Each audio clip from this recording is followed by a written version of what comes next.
Han transcurrido muchísimos años ya, desde el momento en que nací en este lugar.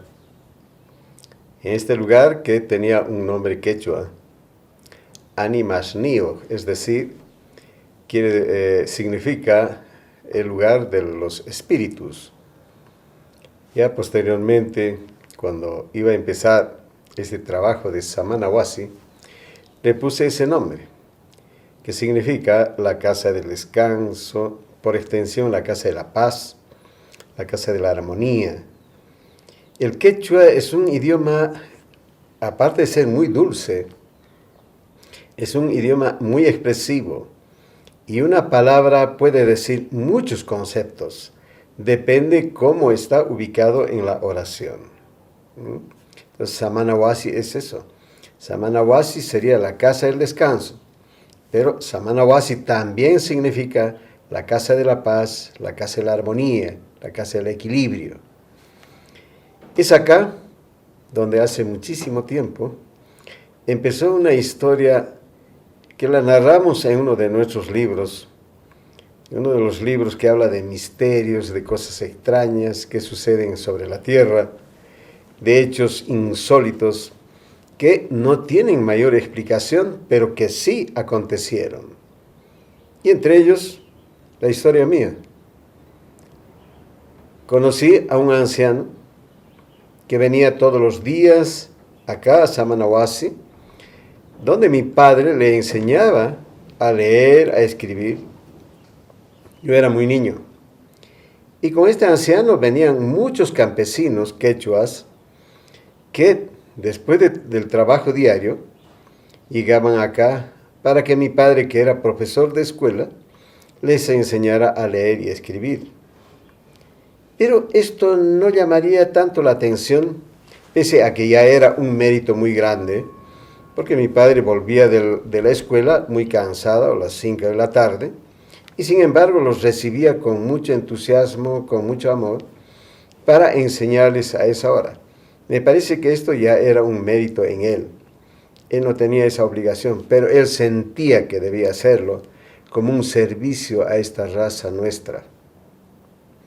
Todos los días llegaban, repito, a casa Samanahuasi. Pero lo que sí me llamaba la atención desde muy niño era que al verse con mi padre siempre se abrazaban todos los días. Y cuando terminaban las clases, igualmente al despedirse se abrazaban. Y eso era todos los días de la semana. Entonces era algo que siempre me llamó la atención. ¿Por qué se abrazaban cuando se encontraban y se despedían de la misma manera? Esto sí era algo extraño. Pensé siempre, alguna relación debía haber, además de enseñarles a leer y escribir, alguna otra relación que los unía más a ellos con mi padre. Sobre todo en una época en que las diferencias sociales eran muy grandes. Hoy felizmente eso ya no existe. Por lo menos yo crecí en otra escuela. Mis hijos igualmente siguieron esa misma escuela. Nosotros no hacemos ninguna diferencia. En otros hogares es posible que aún exista. Esto indudablemente fue creciendo como una inquietud, como una curiosidad. Hasta que un día, cuando tenía 7 años, muy de madrugada, serían las 2 de la mañana, 3 de la mañana, tocaron la puerta de la casa con insistencia a esa hora, tanto que despertamos todos. Y mi padre, desde luego, se salió a abrir la puerta y yo detrás de él salí de mi cuarto también, medio dormido y asustado por los golpes. Abrió la puerta y era un quechua muy joven y preguntó, ¿el señor Antonio? Y mi padre le dijo, sí, soy yo. Y este muchacho, que no lo conocía a mi padre, le dijo, tú eres Antonio, y lo abrazó, como se abrazaba con todos los otros campesinos que iban diariamente, que venían diariamente a recibir enseñanzas de mi padre. Otra cosa que me llamó la atención, no conocía a mi padre, pero cuando lo ubicó, pues lo abrazó como si lo conociera. algo que también me llamó la atención. Y le dijo, Yupanqui Puma está muriendo y dice que vayas a la aldea. Para mi padre fue una sorpresa. Se entristeció mucho, volvió al dormitorio, a su dormitorio, y le comentó a mi madre. Y le dijo, Yupanqui Puma está muriendo. Me ha hecho llamar, tengo que ir. Estaba muy apenado. Y mi madre le dijo, qué pena, me da mucha pena por ti. Entonces mi madre se levantó y le preparó algunas cosas a mi padre, que tenía que realizar un viaje seguramente de muchas horas, o tal vez de varios días. Entonces, viendo ese movimiento, yo le dije a mi padre, yo también quiero ir. Y él en un principio dijo, no, tú no vas a ir. Yo grité, me tiré al piso para que él aceptara. Bueno, finalmente aceptó. Así que ensillaron un caballo que tenía yo, muy chiquito. Y partimos, muy de madrugada, no sé qué hora sería, 3, 4 de la mañana, hacia las montañas de Pumahuanca. Desde luego era muy niño para darme cuenta por dónde íbamos. Mi padre iba jalando las riendas del caballito y conversando con este muchacho. Fuimos montañas y montañas caminando. Caminamos todo el día y llegamos de noche a una altura tremenda, desde donde se veía una aldea en una meseta muy abajo. Y desde esa meseta llegaba el sonido de un canto muy triste, que después supe que era un mantra, era un taqui, como llamamos nosotros acá, muy especial. Después entendí qué significaba eso. Bueno, pues bajamos, y a medida que bajábamos, el canto era más fuerte. Me asustó mucho. Llegamos a la aldea, una aldea muy pequeña, con un árbol al centro, un pisonay, un árbol muy frondoso. Y mi padre, casi corriendo, entró a una choza, y yo tras él. Y en esa choza habían muchas mujeres sentadas alrededor de la cama del anciano que estaba muriendo. Y detrás de las mujeres estaban los varones parados. Y todos entonaban ese canto, un canto muy, muy fuerte.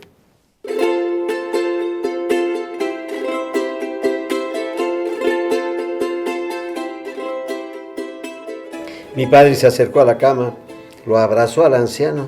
Yo veía solamente la cara, el perfil del anciano. No sé qué hablaron. Después de un momento mi padre se agachó, mi padre lloraba, yo no entendía nada. Había debajo, ahí al lado de un fogón, una criatura. A mí me parecía que tenía 1 año, 2 años. Parece que era mucho menos. Ignorante de todo lo que acontecía, estaba ahí, sentadito. Y mi padre en un momento se paró, hubo silencio, el anciano había fallecido, y salimos de la choza. Salimos de la choza, la noche estaba muy estrellada, caminamos hacia donde estaba el pisonay, el árbol. Desde ahí se escuchaba el sonido, el ruido que hacía el arroyo, un río, no era un arroyo, un río grande que surcaba por ahí abajo y se escuchaba. En un momento, una de las estrellas empezó a moverse y bajaba, se detuvo, cambió de dirección y otra vez se detuvo. A mí me llamó la atención, era un niño, sí, pero me llamó la atención que una estrella se moviera de esa manera. Y le pregunté a mi padre, mira, esa estrella se está moviendo. Mi padre miró y junto con él habían otros quechuas. Todos miraron y a ninguno le llamó la atención. El único sorprendido era yo, que estaba agarrado del pantalón de mi padre, porque tenía miedo de todo lo que había sucedido, de todo lo que vi. Y le decía, ¿qué es esa estrella que se mueve? y bajaba la estrella lentamente y después se detuvo. Otra vez y empezó a irse lentamente hasta que desapareció. Yo insistía, papá, ¿qué es eso? Me dijo una frase que no entendí en ese momento. Es Yupanqui Puma que se va para vivir. Una frase que indudablemente no significaba nada para mí porque no lo entendí.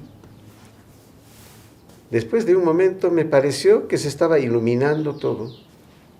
Volteé para mirar. Era la choza donde estaba el cuerpo de este anciano que había muerto.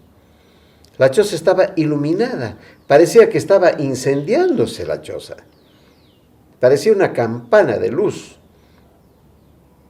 Y le dije a mi padre, ¿qué es eso? Mira lo que está pasando.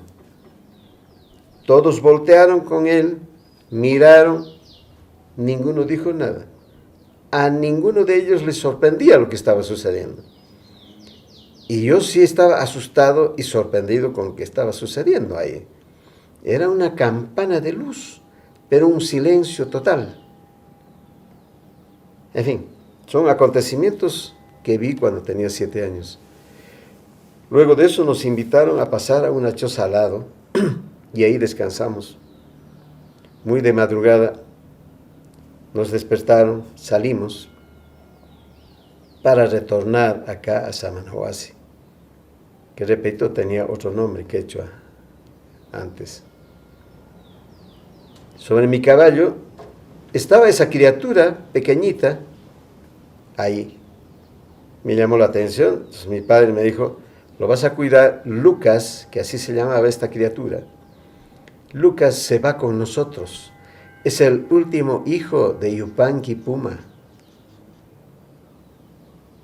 Bueno, a mí no me llamó la atención, así que agarré al nene en mis brazos y partimos de retorno.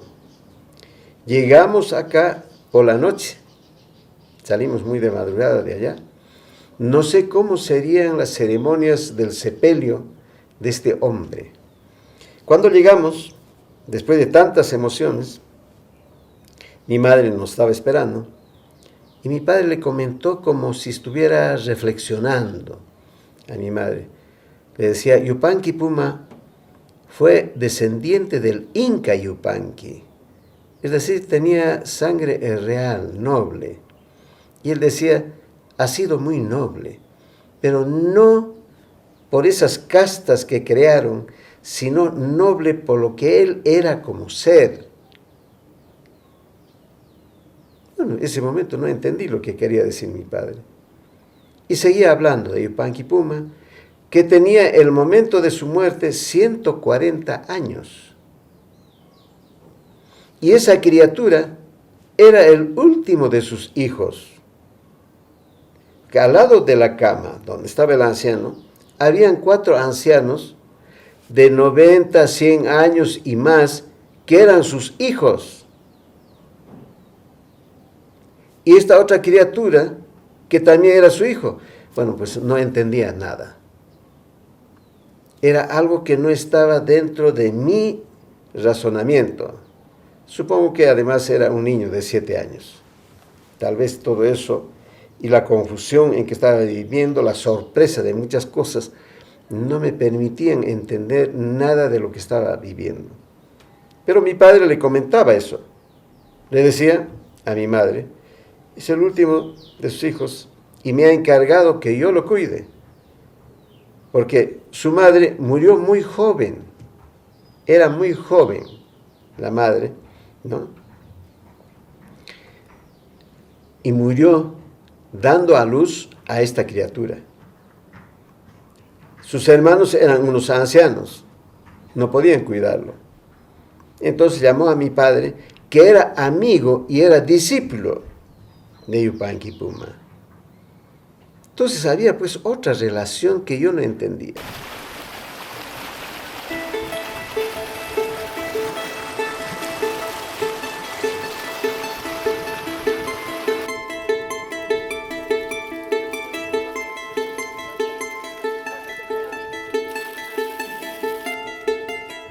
Lucas Yupanqui-Puma, que así llevaba estos apellidos de su padre. Lucas Yupanqui-Puma, apellidaba igual que su padre, Yupanqui-Puma. Creció con nosotros, como el último hijo de mi madre. Mi madre lo cuidaba y creció así.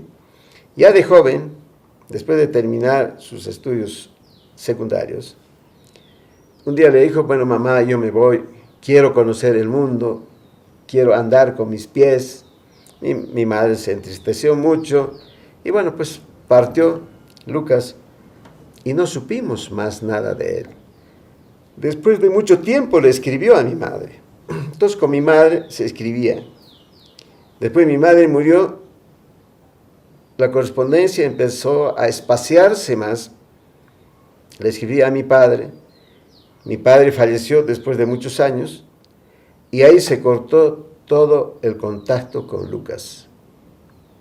Cuando fui a Lima en una oportunidad, busqué en la dirección que tenía yo de Lucas en Lima y me dijeron ahí que no lo conocían. Es posible que haya vivido ahí tiempo atrás, pero nosotros ya no lo conocimos. Entonces perdí todo rastro de Lucas. Y así transcurrieron muchísimos años. Hasta un momento pensé que había muerto. Pero mis libros empezaron a caminar por todas partes. Y tenía la esperanza de que tal vez alguno de mis libros llegara a sus manos y él se presentara, apareciera, me buscara. No sucedió así. Después de 50 o más años, un buen día, gracias a un amigo militar de la policía que trabajaba en seguridad del Estado, gracias a él lo encontramos. Él me pidió alguna información y me dijo, yo lo encuentro aunque esté bajo tierra, lo encuentro. Y lo encontró. Así nos encontramos con Lucas, que hasta hoy sigue vivo, ¿no? Después de tantísimo tiempo. Ya es un hombre mayor, ya tiene hijos también mayores, profesionales, tiene 3 hijos, ha formado una familia muy linda, ¿no? Que la he conocido hace poco, y bueno, estamos en contacto permanentemente. Él no tiene idea de lo que fue su padre, y yo la verdad que no sabía cómo hablarle de su padre. Entonces, no le toqué todavía ese tema. Lo haré en algún momento, en el momento más oportuno. Pero es un hombre que está muy bien. Y por él me he enterado de algunas cosas de su niñez, cuando vivimos acá, en lo que hoy es Samanahuasi. Recuerda mucho a mis padres, desde luego. Él dice que son sus padres, los míos también. En fin, entonces este es un testigo de esta historia de su padre, de Yupanqui-Puma. Tengo este testigo vivo aún de lo que ha sido este hombre y de lo que es esa aldea donde viven todos estos seres muy especiales.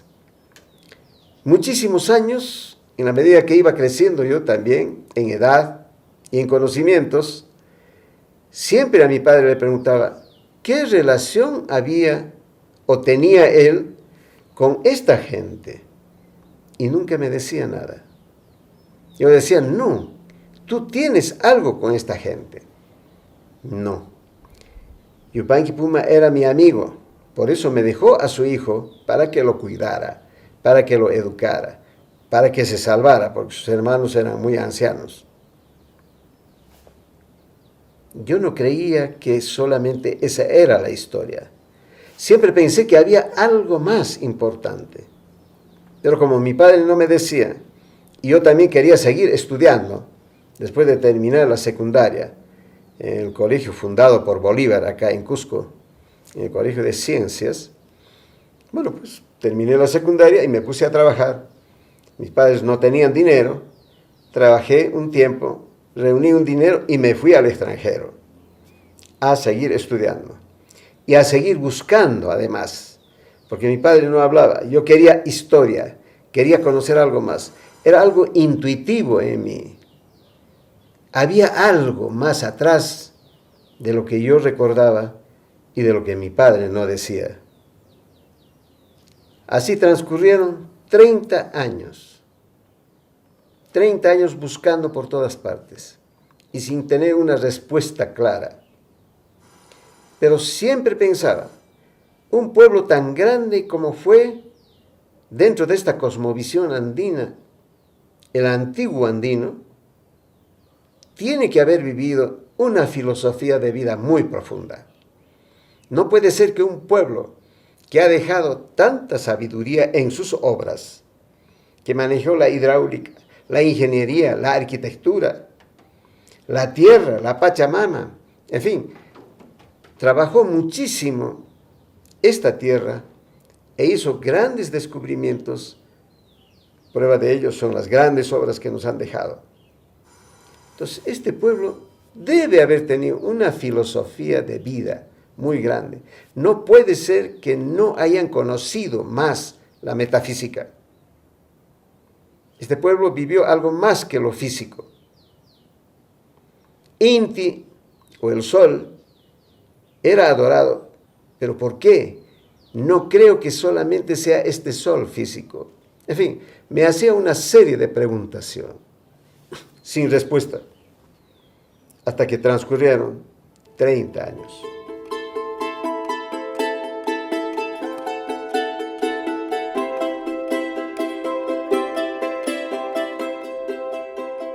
Decíamos hace 30 años que transcurrieron, para que tuviera la oportunidad finalmente de ir a esa aldea. Aldea que yo busqué en muchas oportunidades. Subía a las montañas, pero no sabía por dónde era el camino. Porque indudablemente de niño, a los 7 años, o no me interesaba, o era muy de noche, estaba más preocupado con otras cosas que fijarme los hitos y lugares que podían servirme como referencia en el futuro. Pero era un niño. Repito, transcurrieron 30 años hasta que por fin se dio la oportunidad. Un día, estando en la casa de mi hermana mayor, en Urbamba, tocaron la puerta, abrí, y era un muchacho joven, quechua, y me preguntó, me dijo, buenas tardes, ¿el señor Antonio está acá? Sí, le dije, es mi padre, lo voy a llamar. Lo llamé. Este muchacho tampoco conocía a mi padre. Entonces salió mi padre, le dijo, sí, soy yo. Ah, Antonio. Y lo abrazó. Como 30 años atrás había visto yo cómo se abrazaban. Ah, dije, no, esta oportunidad yo no me la pierdo de ninguna manera. Y mi padre, muy emocionado ahí, antes de que dijera algo yo, manifestó, emocionado, repito, y me dijo, ha llegado tu oportunidad, hijo. Yo no voy a poder acompañarte, pero Pumajawa, que así se llamaba este muchacho, te va a llevar a la aldea que tanto tiempo has estado buscando. Quedé mudo un instante, algo que había buscado 30 años. Era mucho tiempo de espera. Entonces le dije a Pumajawa, ¿cuándo partimos? En este momento. No, le dije, en este momento no tengo nada. Es en este momento o no vas. Parece que la decisión era muy firme porque veía en sus ojos total seguridad y firmeza en su expresión. Bueno, le dije, espérame un momento, agarré algunas cosas, unos cuadernillos, lápices para anotar lo que necesitaba para abrigarme y partimos. Y vinimos por estos lugares y pasamos hacia las montañas de Pumahuanca. Pumahuanca significa, es palabra quechua, el lugar del puma. Diríamos el lugar sagrado del puma. Huanca es sagrado. Bueno, y fuimos por ahí. Cuando pasamos Pumahuanca, que es una meseta muy bella donde hay restos arqueológicos muy interesantes que lamentablemente por el tiempo y la mano del hombre, como siempre, se están malogrando cada vez más. ¿no? Es una meseta muy bella que se llama Chupani o Pumachchupan, que quiere decir la cola del puma, ¿no? Bueno, pues en esa meseta, ya pasando la meseta, me dijo, tengo que cubrirte los ojos. Ah, no, le dije, yo quiero ver por dónde voy a ir.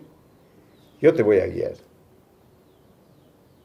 Si no quieres que te cubra los ojos, no vamos. Te quedas. Había mucha decisión y firmeza en las palabras. Bueno, le dije, cúbreme. Y empezamos a caminar. No hablaba nada, simplemente me llevaba de la mano, íbamos caminando despacio, había también un caballo, pero no lo usamos. Caminamos por las montañas 4, 5 días. Yo dije, en algún momento tiene que quitarme la venda, o para comer o para dormir. Entonces yo me voy a fijar en qué lugar estoy, porque yo conocía las montañas. Había caminado muchas veces por ellas. Bueno, pues la primera vez que me quitó era para almorzar. Yo dije, ahora es mi oportunidad de ver dónde estamos. No, estaba metido yo en un agujero. No se veía nada. Todo lleno de rocas y lo único que veía era el cielo y donde estaba metido yo no había más. Es decir, cuidó detalles este muchacho para que no tenga ningún punto de referencia para poder volver. Y siempre era así, un lugar totalmente cubierto, y era un lugar en las profundidades donde almorzábamos, comíamos o dormíamos. Entonces no veía nada. Y así llegamos después de 5 días a la montaña más alta, que está después de pasar 5.000 metros, y abajo estaba la aldea.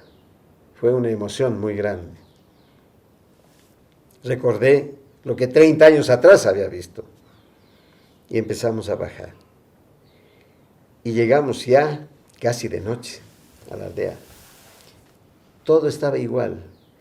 La choza de Yupanqui Puma estaba ahí. Al lado estaba la choza donde habíamos dormido 30 años atrás con mi padre. Allí mismo me alojaron. Entramos en la choza. Parece que el tiempo se había detenido ahí, nada había cambiado. Y empecé a recordar cosas de atrás. Pero estaba cansado, emocionado. Y entró una chica, muy linda, Chasca, es su nombre, quechua. Chasca quiere decir estrella, pero también quiere decir lucero de la mañana, también quiere decir luz, también quiere decir Venus. Depende cómo se use en la oración la palabra. Pero chasca de por sí es una palabra muy dulce. Ojos brillantes, ojos negros totalmente, pero brillaban mucho. Ojos muy grandes tenía esta chica. Y cabello negro también, muy largo. Muy linda mujer. Me impresionó. Y le dije en quechua, chascañahui. Chascañahui quiere decir ojos de estrella. Pero ojos muy brillantes. Y se sonrió. Me dijo, yo te voy a acompañar estos 7 días que vas a estar acá. Porque me han pedido que te acompañe en todas las cosas que necesitas. Y así fue. Me acompañó esos 7 días en todo. Comíamos juntos, conversábamos, hicimos mucha amistad. Una mujer muy bella que me enseñó realmente el amor en su expresión más bien universal. No el amor de varón a mujer solamente, no, un amor mucho más grande, un amor realmente bello. Bueno, y me dijo, mañana te espera nuestro padre Ninasongo. Ninasongo se llamaba el anciano que había sucedido a Yupanqui Puma.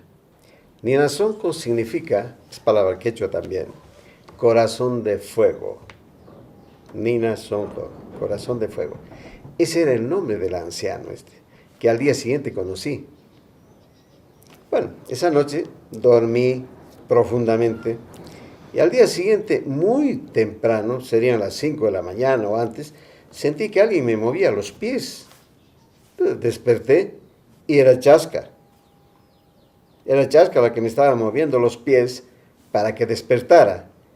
La miré y le dije, uy, me estás despertando muy temprano, quiero dormir todavía un rato. No, me tienes que levantarte ya. Así que levántate. No, le digo, tengo mucho sueño. Te voy a quitar la frazada. Bueno, me tuve que levantar. Detrás de la choza hay un arroyo. Así que vas a ducharte, a bañarte ahí. Ah, no, le dije, el agua es helada acá. El agua es muy helada. Vas a ir a bañarte ahora. No, le dije, me voy a hacer más tarde. Ahora, si no lo haces, yo te quito la ropa. Bueno, era así. Entonces, esta gente era muy firme, tenía sus convicciones muy claras y las órdenes que recibían había que cumplirlas. Bueno, tuve que hacer todo eso, parecía hielo el agua, pero me tuve que bañar. Fui a la choza que fue de Yupanqui Puma. En esa choza tampoco había pasado el tiempo. Estaban los peldaños gastados que subían a un altillo donde guardaban maíz y otros productos. La cama del anciano parecía la misma, el fogón estaba ahí, todo estaba igual, no había cambiado nada. Estaba mirando todo eso y sentí que alguien estaba atrás mío, volteé y era el anciano, Nina Sonko. Cuando lo conocí tenía 100 años, pero con una claridad mental asombrosa, asombrosa. Bueno, fue una emoción verlo y mucho respeto además por este hombre, ¿no? Y quise abrazarlo y me puso la mano. Me dijo, tú que crees conocer mucho, tú que te has permitido juzgar a tu padre durante todos estos años, tú que crees que estás acá por tus méritos. No, mi hijo, tú no tienes ningún mérito. Los méritos en todo caso son de tu padre. Tu padre me ha pedido a mí muchas veces que te reciba, pero no era el momento. Y tú pensaste que tu padre no quería confiarte muchas cosas y lo juzgaste mal y lo maltrataste a tu padre. Así que tú estás acá por tu padre, no por méritos tuyos. Tú no tienes ningún mérito. Y acá vas a olvidar todo lo que aprendiste, porque tú has venido acá pensando que no tienes nada que aprender. Y realmente eso pensaba yo. El primer día que partimos con Pumajawa, yo sé, ¿qué me van a enseñar ahí? No tienen nada que enseñarme. Yo ya sé muchas cosas. Era la soberbia simplemente, el orgullo, la vanidad del hombre que a veces piensa que sabe mucho y no sabe nada. Este ser me demostró en breves palabras que realmente no sabía nada. Y después de decirme todo esto, que yo me sentía muy mal, empezó a hablar de mi vida. Empezó a hablar de cómo era yo. Es decir, muchas cosas íntimas mías las conocía él. Y me preguntaba, ¿cómo sabe él estas cosas mías? Él no me conocía, pero sí, parece que me conocía. Después me di cuenta que esta gente estaba en otro nivel de evolución. Esta gente podía ver más cosas de las que nosotros regularmente vemos los humanos. Nosotros muy racionales, muy cerebrales, y este ser era puro amor. Me estaba llamando la atención terriblemente, pero lo hacía con tanto amor que sí, aceptaba todo eso porque era verdad. Era mucha soberbia mía. Lo había juzgado mal a mi padre. Pensé que no tenía nada que aprender, etc.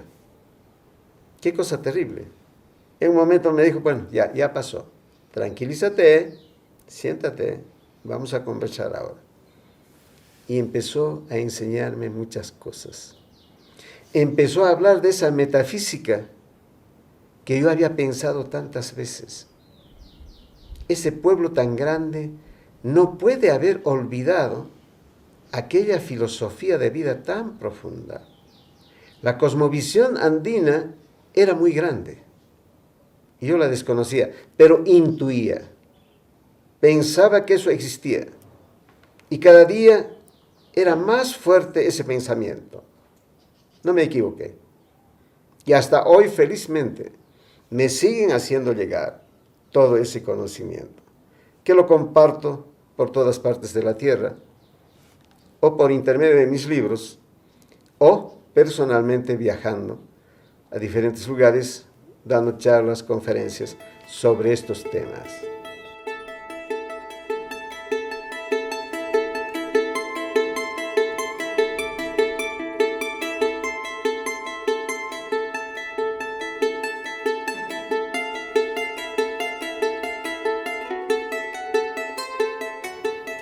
En síntesis, podemos decir, ¿qué es esta cosmovisión?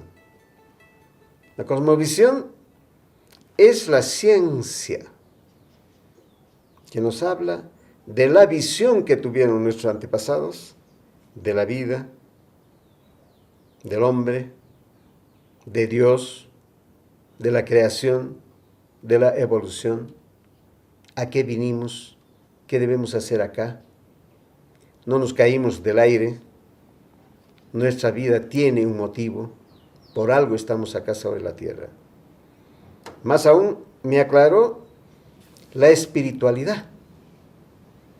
Siempre se pensó que la espiritualidad es vivir en otro nivel y buscar la evolución, el crecimiento espiritual.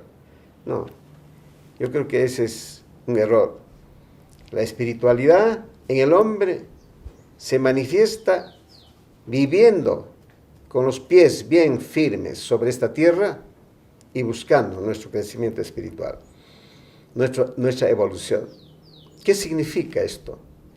Que a la tierra, primero hemos venido a ser felices. Mucha gente cree que eso no es posible. Sí es posible. Y yo estoy seguro que eso es uno de los motivos por los que estamos acá. Dios, como dice un letrero acá en Samanahuasi, no nos ha creado para ser infelices. No sería Dios. No puedo pensar que Dios sea malo y que me haya enviado acá a sufrir de ninguna manera. La filosofía, esta cosmovisión, esta metafísica andina nos aclara muchísimo.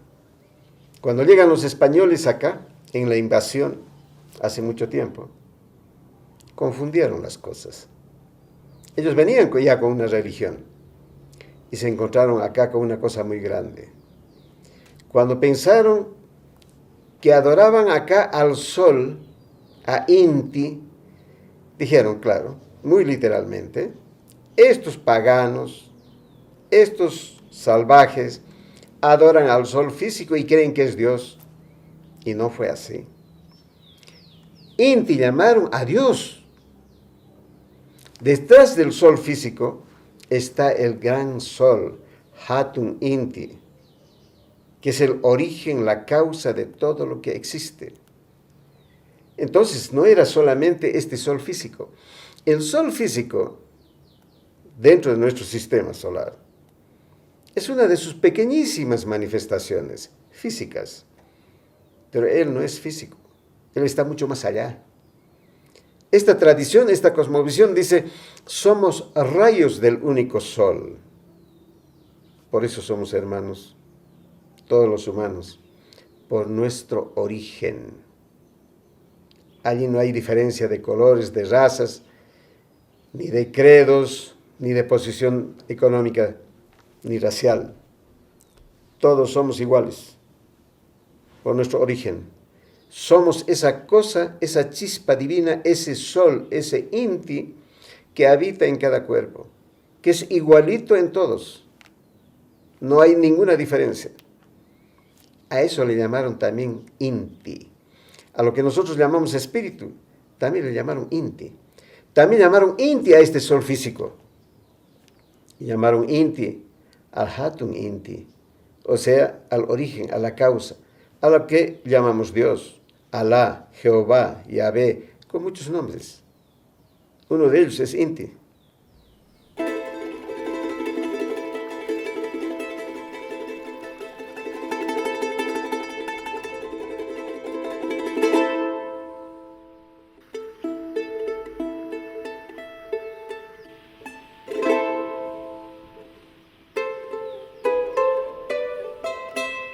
Lo que hizo Jesús, estos ancianos que conozco, hacen.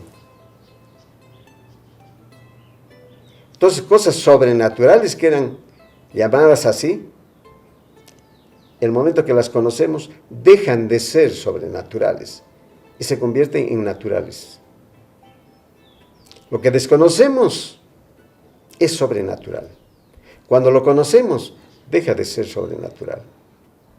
Hay nuestras facultades profundas que aún no se han manifestado. ¿Por qué? Porque el hombre hoy está muy ocupado con otras cosas que para él son mucho más importantes que conocerse. Estamos saliendo al espacio, ya llegamos a la Luna. Hoy estamos preparándonos para llegar a Marte, ¿verdad? Y sin embargo, si nos miramos para adentro, no nos conocemos aún. Creo que debiéramos empezar por ahí, por conocer primero al hombre. Si llegamos a conocernos realmente como somos, con todas nuestras capacidades, no vamos a necesitar de muchas cosas para llegar a Marte. Podemos ir a Marte. Es posible. Lo que sucede es que racionalmente muchas cosas no las aceptamos. ¿Por qué? Porque somos muy cerebrales, pues. Tenemos una conciencia cerebral. Tenemos que diferenciar los términos, porque los términos del español han confundido muchas cosas. La Academia de la Lengua dice que educar y instruir es lo mismo. Dice también que conocer y saber es lo mismo. Moral y ética es lo mismo. No, para nosotros no es lo mismo. Repito, moral es una creación humana. Acá es inmoral tener 2 mujeres. Allá en Asia, uno puede tener 3, 4 mujeres. Y es moral. ¿Cuál es la verdad? ¿Cuál es la verdad? Ahí está. Eso quiere decir que el hombre ha creado esa moral de acuerdo a su parecer, a su conveniencia. Ética es otra cosa. Es otra cosa la ética. La ética viene con cada uno de nosotros. Eso es parte del espíritu que somos. La ética dice, eso no está bien, o eso está bien, sin explicación. No explica. Simplemente nos dice, ¿está bien o no está bien? La moral la acomodamos. Mucha gente conoce muchas cosas. ¿Por qué? Porque ha escuchado, porque ha leído, porque ha visto. Conoce muchas cosas, pero no sabe. Entonces todo es un almacén de información en su cabeza. Nada más, eso es conocer. ¿Cuándo va a saber? Cuando lo ponga en práctica. Ahí va a saber. Si yo no sé sembrar papas, conozco cómo se siembran las papas. Conozco. ¿Por qué? He leído. Así se siembran las papas, tienes que hacer esto. Yo nunca he sembrado papas. Entonces conozco, pero no sé cómo se pasa, cómo se siembra. ¿Cuándo voy a saber? Cuando agarre las papas, abra un hueco y meta las papas y empiece a caminar. Entonces yo voy a saber cómo se siembran las papas. Ahí voy a saber. Antes es un conocer. Yo conozco, pero no sé. Entonces hay diferencia entre conocer y saber. Entonces eso es importante. Igual la instrucción. En las escuelas recibimos instrucción. Instrucción sobre historia, sobre matemáticas, sobre geografía, sobre muchos cursos. Instrucción. Es decir, recibimos información de todos esos temas. Pero educación no recibimos. La educación la recibimos en casa. en la familia debemos recibir educación. Entonces, la educación mucho va a depender de nuestros padres. Nuestros padres deben hablarnos. ¿Tú piensas que los ritos cristianos como la misa o los islámicos o judeos Sí. tienen también una verdad, un fuego de verdad? Claro que sí. Hay detrás de ese rito, hay una verdad. Lo que pasa es que la mayor parte de la gente de esas religiones se contenta con el ritual teórico, nada más. Dice, arrodíllate acá, párate acá, repite esto, camina así, nada más. Y eso es lo que hace. Pero le preguntas, ¿qué significa eso? No sabe. No, los ritos tienen su importancia. Pero para eso no solo hay que conocer el rito, hay que saber. Y para saber hay que practicarlo. Pero practicarlo con todo respeto. Si realmente el creyente de cualquier religión practicara su rito bien, sería diferente.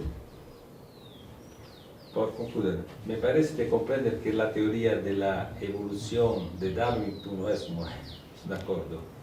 No, De una... más bien yo creo que la evolución de Darwin tiene que ver mucho con la cosmovisión. ¿Por qué? Los Vedas dicen en forma poética más o menos lo que Darwin dice. Ellos dicen, por ejemplo, ama a los minerales como si fueran vegetales. Ama a los vegetales como si fueran animales. A estos como si fueran hombres. Y a los hombres, ámalos como si fueran ángeles. Y de ahí dice otra vez, ama a los ángeles como si fueran hombres.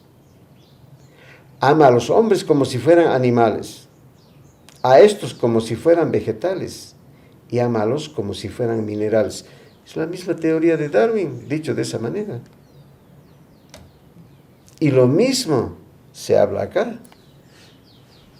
Acá se dice, dentro de nosotros hay minerales, dentro de nosotros hay vegetales, dentro de nosotros hay animales, y dentro de nosotros hay humanos, y dentro de nosotros también está el ángel. Eso dice nuestra tradición. Entonces estamos hablando de la evolución. Entonces hay evolución. Entonces en la antigüedad, en esta cosmovisión, la ciencia y lo que era religión estaban juntas. Era una sola cosa. Entonces ese pueblo avanzó mucho. Después, como cambiaron, tergiversaron las cosas, se apartaron la ciencia de la religión. Bueno, pues cada uno camina como quiere. Pero se separaron simplemente porque no entendieron. Entonces creen que hablar de espiritualidad no es ciencia. El científico dice, no, eso no es ciencia. Yo creo que sí es ciencia. Entonces hay pues diferencia. Tenemos que aprender a ver las cosas de nuevo, de otra manera, para entender mejor la vida. Tenemos que aprender a vivir mejor la vida. Hoy no estamos viviendo la vida. Lamentablemente las religiones nos han hecho creer que hemos venido acá a sufrir. Acá estamos viniendo a pagar, no sé, los errores de no sé quién. No, no es así. Por eso nosotros aseguramos de que Dios no es bueno ni es malo, es otra cosa, diferente. Y Él no nos ha creado para sufrir. Sería un sádico, sería un enfermo. Y eso no es Dios. Dios es otra cosa. Yo diría, si podemos definir de alguna manera a Dios, yo diría que Dios es esa conciencia universal, esa mente cósmica, origen y causa de todo. Esa sería una definición más o menos de lo que creo yo que debe ser Dios. Entonces no tiene que ver nada con una forma humana. Es totalmente diferente. Es simplemente luz. Las religiones le han dado una forma humana. Las religiones han creado un Dios humano. O han humanizado a Dios. Entonces Dios es bueno y es malo. Nos castiga o nos premia. Antes de esta de preguntas morales, ¿no? Esa de la teoría, por ejemplo, los judíos que se demandan si el nada, ¿no? Como la Biblia. En principio no es nada. Eso. ¿Por qué Dios crea el mundo? ¿Por qué tiene esta necesidad de crear el mundo? Si es de nada, ¿no? La contracción de Dios que crea el mundo. Que sea una contracción de Lui mismo, ¿no? Por creare il mondo. La grande pregunta è questa, perché esiste todo? Claro, a los hombres nos gusta tener respuestas fácilmente de todo. No es fácil. No es fácil hablar de algo que no conocemos exactamente. Entonces podemos especular nosotros muchas cosas. ¿Por qué creó Dios esto? A lo mejor esto existió siempre. Pero ese siempre, ¿qué significa? Es que vamos a entrar en una parte filosófica, ¿no es cierto? Que no comprendemos. Yo creo que en este momento, por nuestra limitación cerebral, por no usar todo nuestro potencial, aún no estamos en capacidad de comprender muchas cosas de la vida. Muchas cosas. Pero lo que sí podemos, creo, de alguna manera aceptar es que todo tiene una causa. Es una ley física también. La ley de causalidad está en todo. Quiere decir que en mi vida, la de ustedes, la vida de todos, tiene una causa. Tiene un origen. Como todo, tiene un origen. Ese origen es el que está en discusión. Unos dicen que simplemente fue la evolución. Otros dicen que no, Dios creó al hombre y lo puso ahí. Yo no creo que Dios haya creado al hombre y lo puso ahí. No creo. Yo creo que lo que hizo Dios es dar vida a la naturaleza en todo el universo. Y le dio la posibilidad de evolucionar, de crecer. Y así fue apareciendo por evolución el hombre. Eso es lo que creo.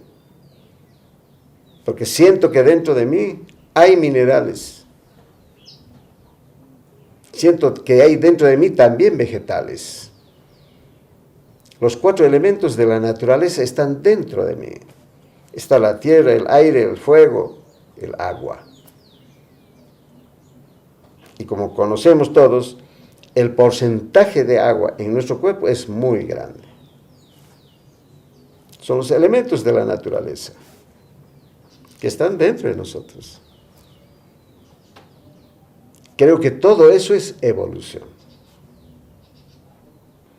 El hombre ha creado un Dios humano. Ahí está su problema. Y lo ha hecho a su imagen y semejanza. Entonces, hemos creado un Dios bueno o malo. Depende. Si nos portamos bien, nos premia. Pero si cometemos errores o hacemos daño, nos castiga. Y esa dualidad, esas concepciones son muy humanas. Dios está mucho más allá de lo humano. Dios no es malo ni es bueno. Es simplemente. A veces no podemos comprender estas cosas, pero tenemos que aprender a pensar de otra manera. Dios no es físico, está más allá de lo físico, está en el mundo metafísico, pero queremos comprender las cosas metafísicas desde este mundo físico. Y eso no es posible. Tenemos que trascender esta dimensión. Entonces sí, vamos a tener una concepción mucho más exacta de la verdad. Hoy no.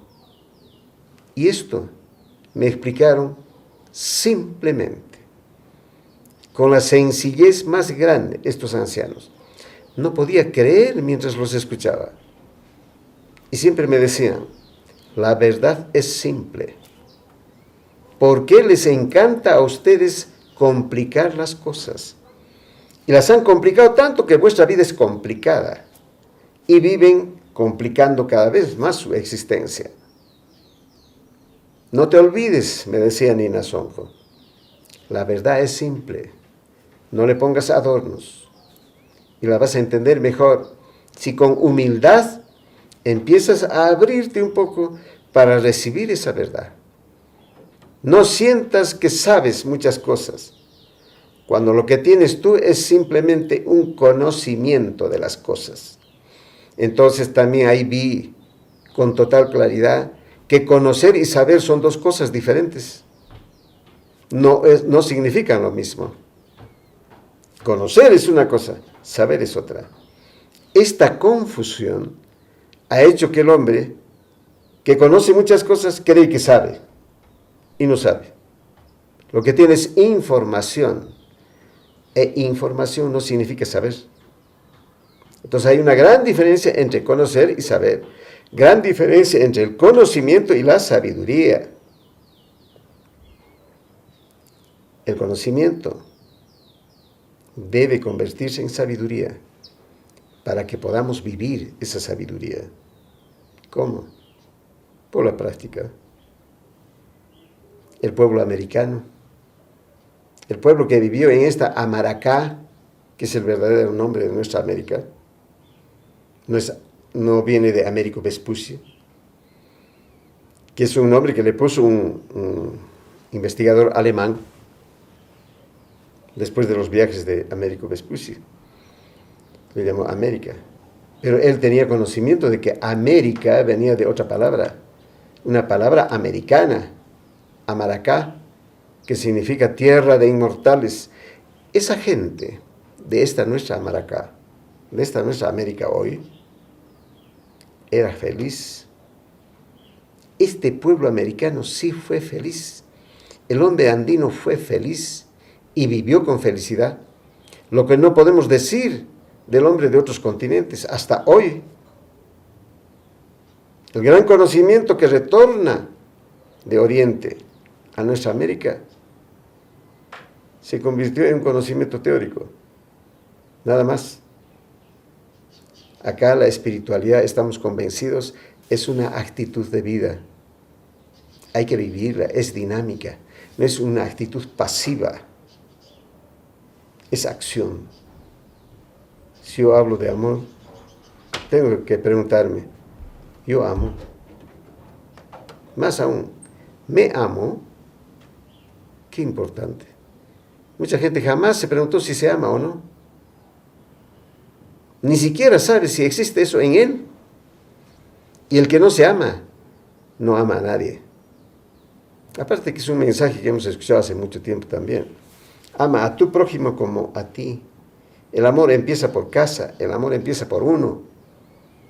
El hombre que no se ama, no ama a nadie. Tenemos que empezar amándonos. Y el hombre, varón o mujer, que se ama, sí, cuida su cuerpo porque es parte de él. Lo cuida, lo protege. Cosa que no podemos decir en este momento de nuestra humanidad. Hace de todo con su cuerpo. Y por eso es que vive como vive. Tenemos que retomar el conocimiento para llevarlo a la práctica. Solamente así sirve. Y a la tierra, repito, hemos venido a ser felices sirviendo, que es otro de los motivos por los que estamos acá en la tierra. Este conocimiento tan simple, para mí fue una filosofía de vida que recibí de estos ancianos, que felizmente, repito, me siguen haciendo llegar su información, que vamos publicando en mis libros o en conferencias que doy por toda la tierra. Ya Nina Sonjo en aquella oportunidad me decía, tú vas a escribir. Yo no pensaba en eso.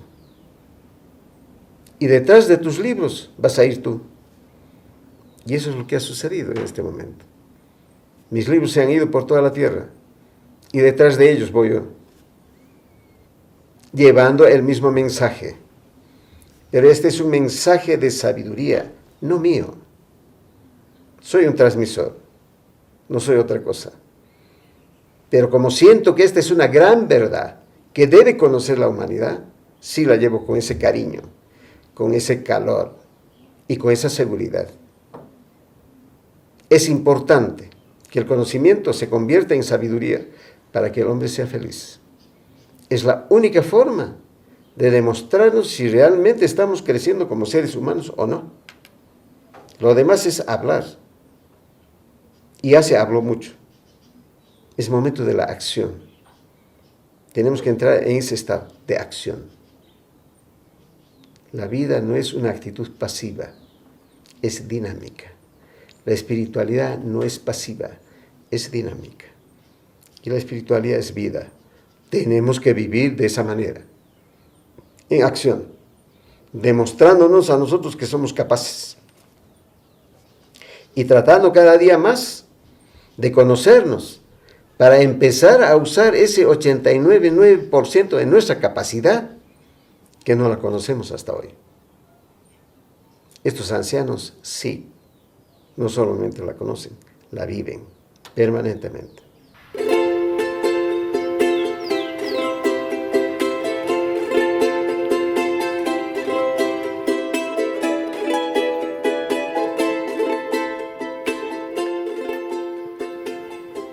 ¿Dónde empezó todo esto? De acuerdo con esa información de estos ancianos, empezó en un continente que desapareció hace muchos miles de años, muy atrás. Mu, mal llamado Lemuria, por un error científico. Su verdadero nombre es Mu. ¿Qué significa Mu? Una lengua antiquísima. Madre patria. Ya hace unos años, harán unos 10 años más o menos, hace leído un libro, y me parece que ese autor estaba muy bien informado. Recibió de algún lugar esta información. Mu, la madre patria de la humanidad. Y esto ya me habían dicho los ancianos. Que ahí empezó todo. La tercera raza, la muriana, fue la que empieza a salir con este gran conocimiento a Oriente, mejor dicho, hacia el este, hacia nuestro continente, y al oeste, a Asia, cuando se hunde este continente. Entonces, parten en ambos sentidos para unirse en las montañas más altas de la tierra y fundar ahí un centro sagrado de conocimiento.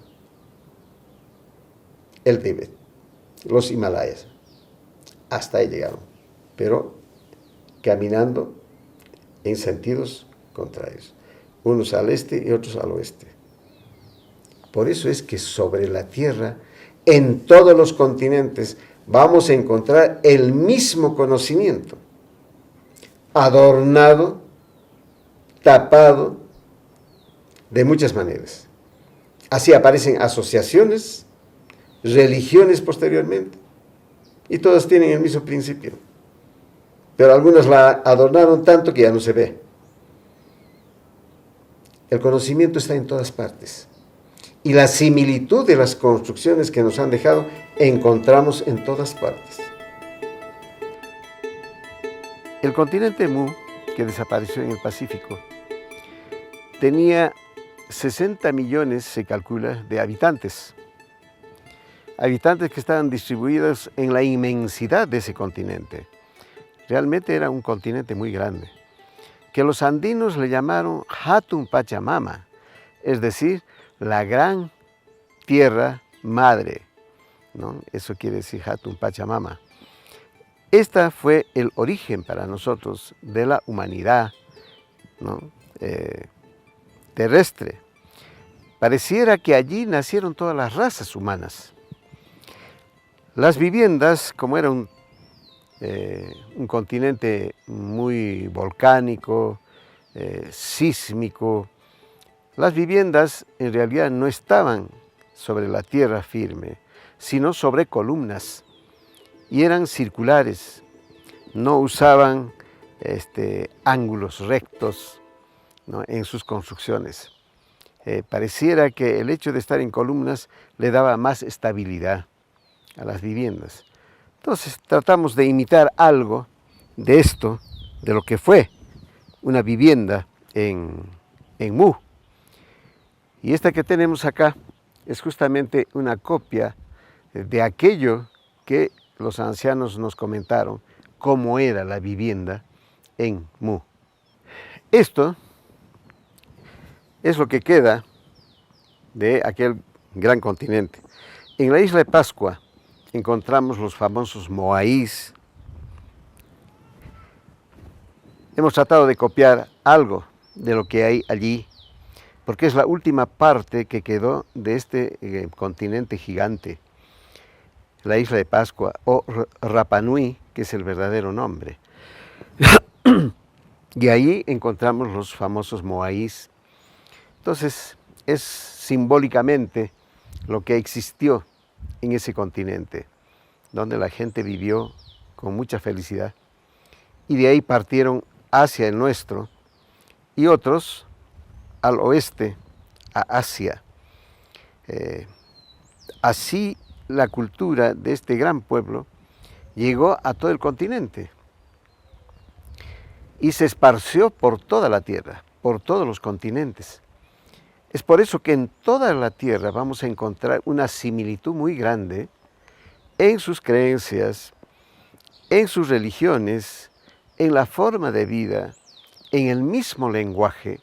Vamos a encontrar mucha similitud. Por ejemplo, en el sánscrito encontramos la palabra samana, y samana es quechua. Mi casa se llama Samanawasi, ¿no? Y así vamos a encontrar muchísimas palabras en el sánscrito. Y el sánscrito en este momento está considerado como una lengua antiquísima, ¿no? Pareciera que es la más antigua. Y el quechua, el aymara, según la tradición nuestra, vendrían a ser la lengua madre de todos los idiomas de la tierra. Entonces vamos a encontrar en el puquina, que es otra lengua muy antigua, ¿no es cierto? Vamos a encontrar que existen raíces de estas lenguas primitivas en todos los idiomas de la tierra. Esto no es un chauvinismo o un fanatismo, no. Hay filólogos que han estudiado profundamente. Hay dos filólogos americanos, uno ecuatoriano, el otro es boliviano, que han escrito libros muy importantes sobre las lenguas. Y ellos que hablan muchísimos idiomas y sin conocerse llegan a la misma conclusión. El quechua, el aymara, el puquina, lenguas antiquísimas, son el origen, la base, la raíz de todas las lenguas que existen en este momento sobre la tierra. Si en el sánscrito encontramos palabras quechuas, bueno, pues en otros idiomas modernos vamos a encontrar también raíces de estos idiomas andinos. Todo esto es simbología que hemos tratado de imitar de alguna manera de aquellas construcciones que hubieron en este continente. Los que conocen Egipto, y esto les va a sorprender a muchos, en la pirámide más pequeña, la de Miquerino, una de sus caras por donde han hecho la entrada es un muro inca. Entonces, ¿qué nos hace pensar todo esto? ¿No hubo un arquitecto que fue enseñando por todas partes la misma técnica de construcción? La historia anterior a la historia oficial nos dice que los murianos llegaron hasta Tiahuanaco. Ese momento se llamó Tiahuanaco. Y allí se instalaron y formaron el primer centro religioso, administrativo y político. Una vez instalado eso, y enviando emisarios más al sur, cruzaron el lago sagrado, el lago Titicaca, y ahí recién empieza la historia oficial de estos países de este lado, con el Tahuantinsuyo, el gran imperio solar. Cuando Manco Cápac y su mujer Mama Ocllo seguidos de un maestros, cruzan el lago Titicaca y llegan hasta Cusco o Cosco e instalan ahí el otro centro grande, que irradiaría desde entonces esta sabiduría como conocimiento primero a todo el mundo. Es así que unos hijos de Manco Cápac parten para Centroamérica. Uno de ellos se enamora de una princesa de un grupo tribal y con él empiezan todas las naciones, todas las culturas centroamericanas. Aztecas, toltecas, zapotecas y mayas, todos. El otro hermano continúa hacia el norte, es decir, a Norteamérica, y allí crea lo que llamamos hoy los pieles rojas, diferentes naciones. Qué interesante. En una oportunidad estuve en Los Ángeles dando una charla y había ahí un jefe, piel roja, que era la cabeza de 50 naciones, me decían en ese momento. Un hombre muy especial.